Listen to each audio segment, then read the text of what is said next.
Malgré l'essor de l'intelligence artificielle, malgré l'essor de ChatGPT, Gemini, Microsoft Copilot, DeepSeek, il est et il reste important d'apprendre les bases en Python malgré toutes ces avancées.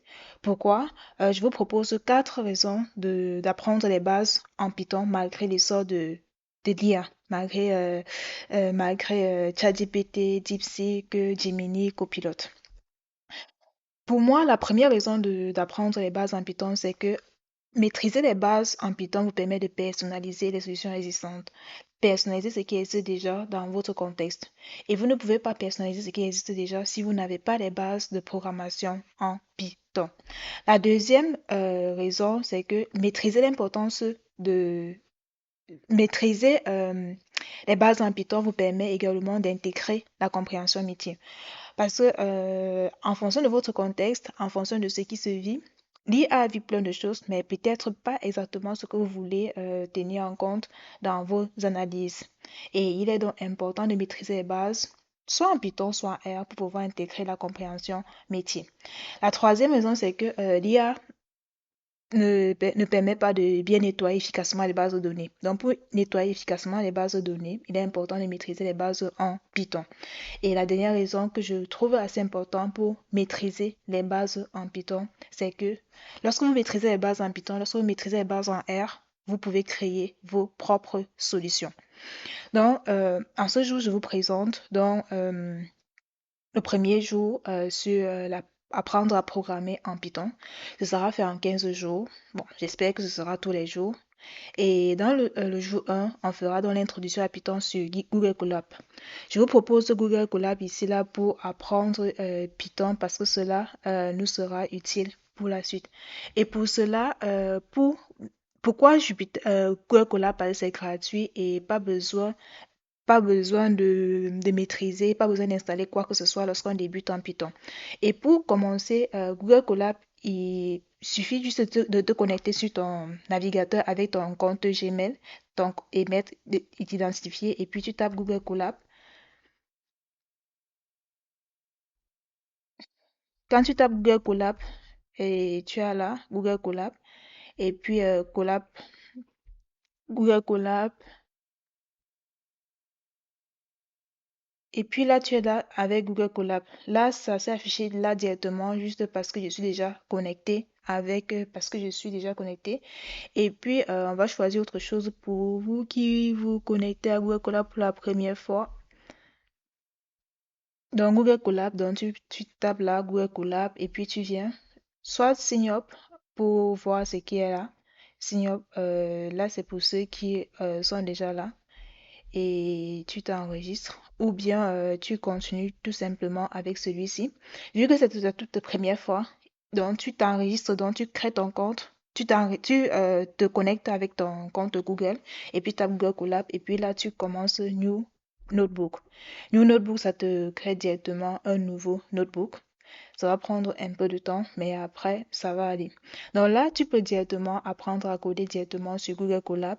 Et puis là, fichier, là, tu as plein de trucs. Là, tu peux modifier, donc tu cliques dessus. Et puis tu vois les paramètres, tu peux modifier, tu peux supprimer les solutions dont tu peux modifier. Là, ce fichier, tu peux renommer. Par exemple, on peut renommer là en mettant euh, apprendre Python jour 1. Donc, tu renommes comme tu veux. Et puis c'est renommé, tu peux modifier, tu peux insérer. Là, tu peux insérer les cellules de code, cellules de texte, exécuter, outils, aide et tout. Et puis là, quand tu es là, là c'est ton code. Et dans outils, oui, aide. Là c'est ton code. Donc là, tu peux directement commencer le code là. Donc avec ceci là, tu peux cliquer là pour mettre le code en haut. Texte pour mettre le texte en haut. Par exemple, le premier truc qu'on va apprendre, c'est quoi?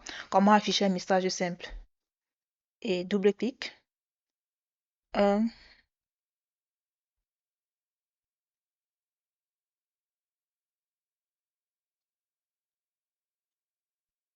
comment afficher un message simple. Donc, c'est la première chose qu'on va apprendre. Comment afficher un message simple, ça s'affiche là, de ce côté, ça t'affiche exactement comment ce sera lorsque tu auras fini.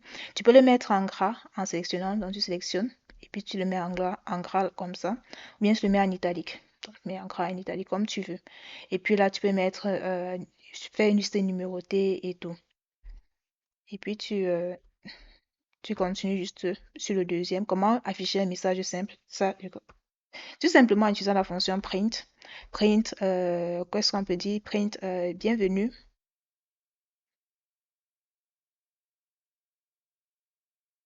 Bienvenue sur Google Colab. On va pas réfléchir très loin. Condap, contrat d'entrée pour les premiers codes prennent souvent le temps. Donc, print, bienvenue sur Colab. Qu'est-ce qu'on peut encore faire? La deuxième chose qu'on va apprendre, donc, c'est déjà comment afficher un message simple. Si on sait déjà comment afficher un message simple, la deuxième chose qu'on peut apprendre, sont les variables et les types. Parce que lorsqu'on analyse les données, quelque chose qui est assez important en statistique, ce sont les variables et les types de variables, les types de données qu'on peut avoir. Et puis, comme tout à l'heure, bon, vu qu'on a commencé en mettant en gras et en italique, on va continuer, mais sinon, ce n'est vraiment pas nécessaire. Et puis, on met là. Donc, quels sont les types de variables qu'on a? Pour définir une variable en Python, tu mets juste comme tu veux. L'essentiel, en général, c'est mieux de commencer par une minuscule. Tu mets le nom, peut-être nom de quelqu'un, nom, peut-être on peut mettre nom Léa. Léa. Là, c'est une chaîne de caractères. Les chaînes de caractères, ça va être deux côtes ou bien une seule côte. Euh, les variables type entier, peut-être l'âge, mettre Léa 23 ans. Ou bien variable type numérique, de type réel. Le prix, on peut mettre à combien? 8 € 99. Bon, 99.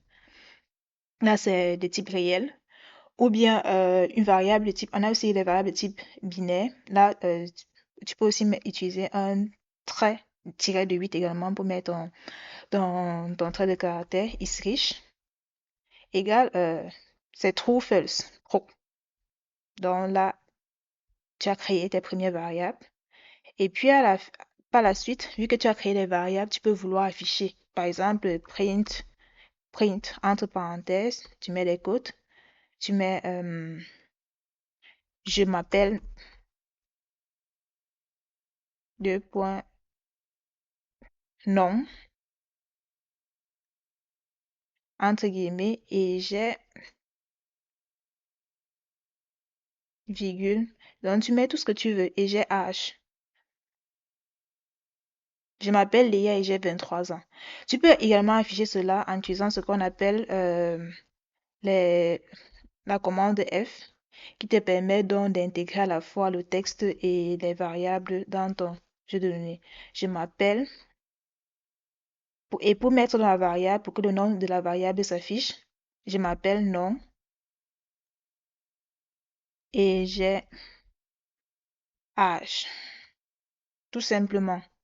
Ah, bon. Et quand tu affiches, je m'appelle Léa et j'ai 23 ans. Donc, tu peux le faire en séparant donc tes trucs par les variables et par les chaînes, par les virgules. Ou bien tu mets le FC de façon caractérielle, tu mets le F et puis tu peux mettre à l'intérieur les noms de variables et tu veux comment tu veux que ça s'affiche. Donc, c'est le résultat qui s'affiche. C'est le contenu de la variable. Quand tu mets par les doubles, comment on appelle ça? C'est le contenu de ta variable qui est affiché. Et puis la troisième chose qu'on peut également apprendre lorsqu'on fait les bases en ce jour qu'on va voir, c'est vérifier le type d'une variable. Comment vérifier le type d'une variable?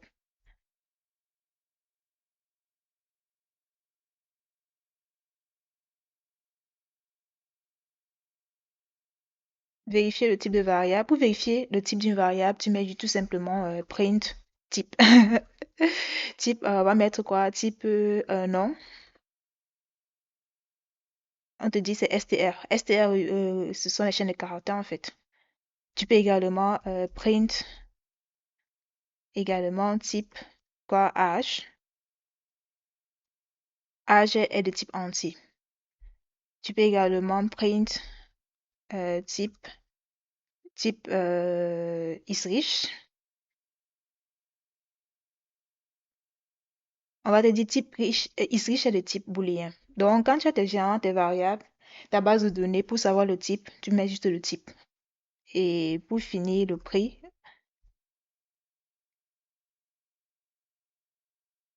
type, là, c'est prix.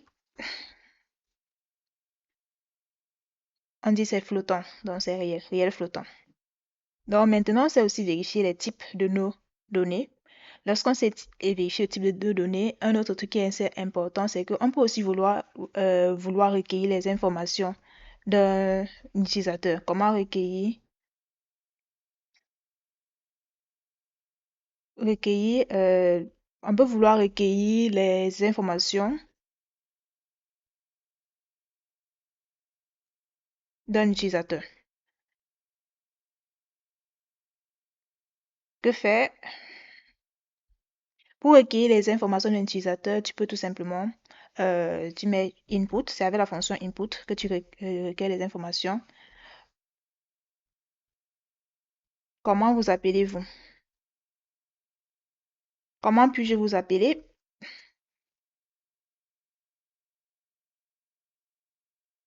Deux points, mets la entrée. Et puis tu tapes juste appelez-moi André.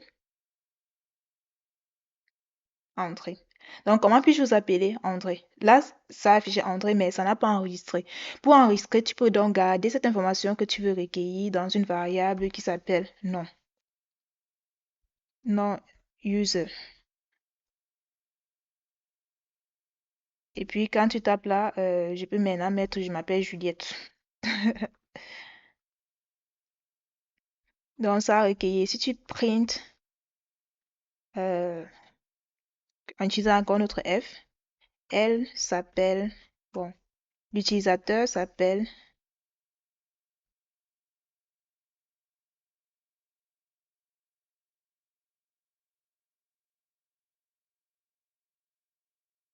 non-user. L'utilisateur s'appelle Juliette. Donc là, tu as pu recueillir l'information de, de ton utilisateur. Qu'est-ce qu'on peut encore apprendre comme base des opérateurs de base? Les opérateurs de base, quand on analyse les données, les opérateurs de base, maîtriser les opérateurs de base, c'est aussi important. Comme opérateur de base, on peut avoir l'addition, la multiplication, la division entière, le modulo, l'exposant. Par exemple, si on prend deux entiers, x, on peut prendre combien? 59. Y égale à 20. Par exemple, là, ce sont nos deux valeurs. Qu'est-ce qu'on peut faire? On peut faire l'addition. Pour faire l'addition, print, euh, on peut faire ça. Bon, addition, deux points, virgule, x plus y. Là, c'est l'addition. Tu peux également faire la multiplication. Ah, tu peux aussi afficher cela en utilisant le F. C'est très important de l'utiliser en pratique. L'addition, tu mets tout simplement les accolades X plus Y. Tu peux aussi faire ça. Ça t'affiche la même chose. Il y a également après l'addition, on a également la multiplication.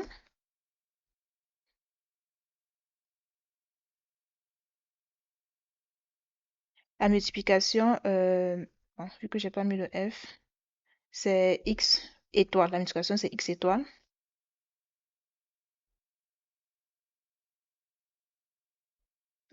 Qu'est-ce que j'ai oublié là?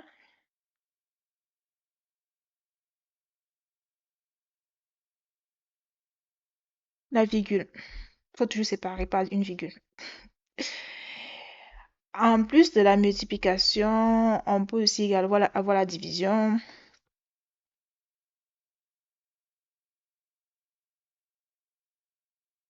X, là c'est slash Y, c'est la division. X divisé par Y, c'est 2,95. On peut aussi avoir la division entière. La division entière, c'est deux traits. Pour ceux qui ne se rappellent pas, la division entière, c'est que ça divise et ça retourne la partie entière. Division, virgule, always, x, slash, slash, y. La division entière, c'est 2. Par exemple, la division simple, là, c'est 2,95, mais la division entière, c'est division, ça retient la partie entière. C'est technique tout simplement comme ça. En plus de la division, on peut avoir également le modulo. Modulo, c'est quoi? C'est le reste de la division.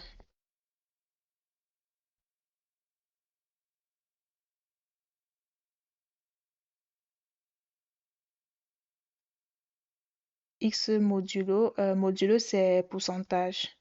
Modulo Y, 19.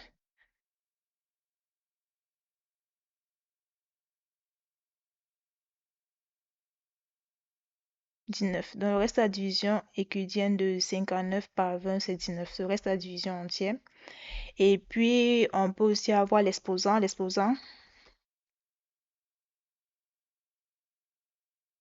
L'exposant, comment c'est? L'exposant, c'est x étoile, étoile. Étoile, étoile, bon, 2, tout simplement.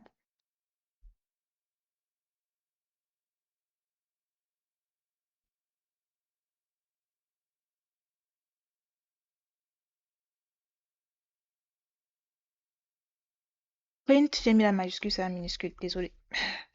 Exposant. Et qu'est-ce qu'on va apprendre? La sixième chose qu'on va apprendre en ce jour, c'est quoi? On peut apprendre également comment faire des commentaires. Comment faire mettre les commentaires. Pour mettre les commentaires, on met juste un dièse, commentaire. Et puis là, c'est un commentaire sur une ligne. Ou bien commentaire sur 3 lignes. On va mettre 3 traits.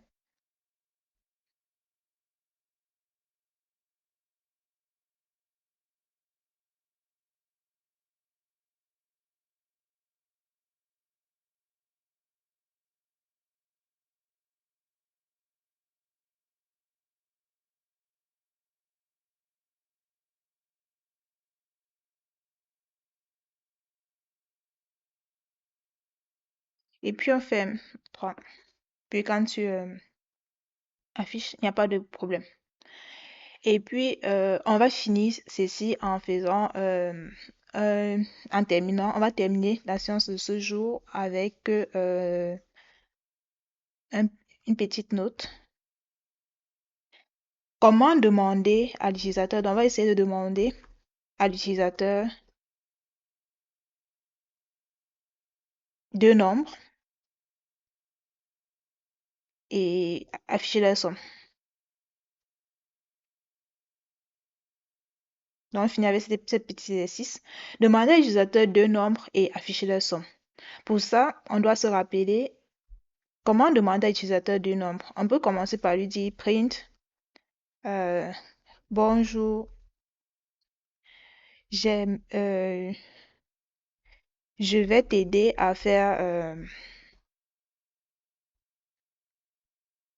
la somme de deux nombres.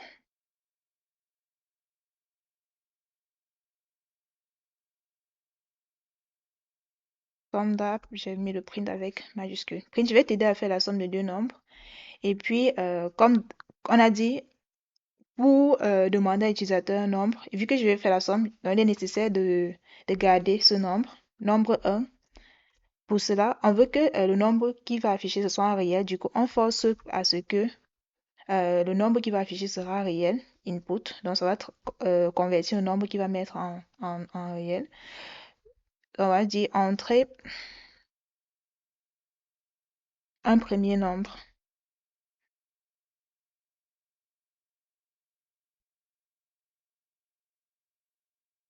Et puis, on compile. Entrer un premier nombre, il met 22. On peut essayer d'afficher print NB1 pour voir ce que c'est. NB1, c'est bien, bel et bien 22. Et puis le type, on peut aussi vouloir se rassurer que c'est bien un flottant.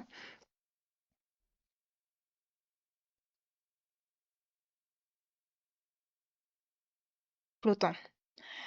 Ensuite, on lui demande entre moi le deuxième nombre.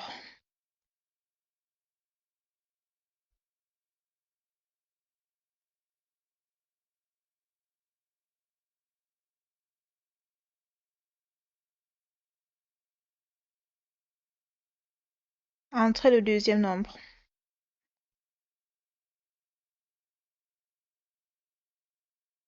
Le deuxième nombre, on dit quoi? 10. 10,5. Donc, il entre le deuxième nombre. Et puis, donc, on affiche la somme. Pour afficher la somme, on peut faire print la somme des deux nombres est deux points, virgule, on fait la somme. NB1 plus NB2.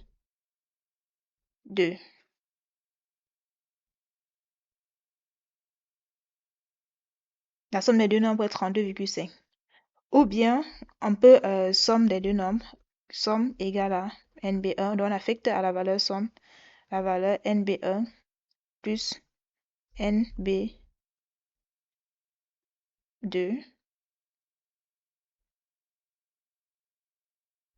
Et puis, on refait la même chose. Print somme.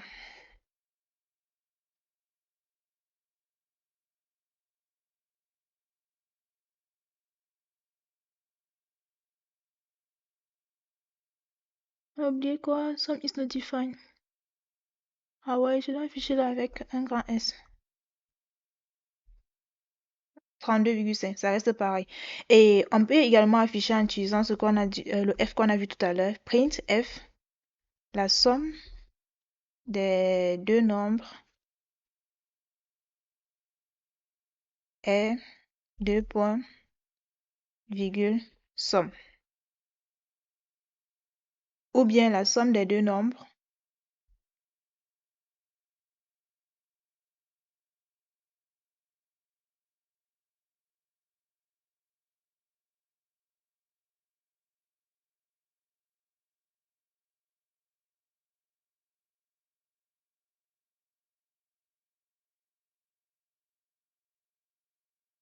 NB1 plus NB2. Et puis 32,5, donc ça reste pareil. Et puis, float ça converti en entier. Tu peux également faire en mettant int là. Quand tu vas mettre int, ce sera pas pareil. La somme sera probablement 32. Donc, les variables, pour déclarer une variable, tu n'as pas besoin de déclarer comme avec certains langages de programmation, tu peux directement affecter, déclarer ta variable en affectant. Donc, en ce jour, nous avons vu pourquoi il est important d'apprendre les bases à Python, malgré l'essor de l'IA. Nous avons vu comment afficher un message simple. Pour afficher un message simple, il suffit de mettre le print de bienvenue sur print. Et pour les variables, type de, on va afficher là et également vérifier le type de la variable, qui est les informations d'un utilisateur, les opérateurs de base, l'addition, la multiplication, la division entière, le modulo, l'exposant. Et puis, on sait maintenant comment afficher un commentaire, comment demander à l'utilisateur du nombre afficher leur somme. Tu peux également faire un autre exemple, demander à l'utilisateur son nom, sa date de naissance, et puis lui fournir son âge, tout simplement. Donc, à très bientôt pour la prochaine fois.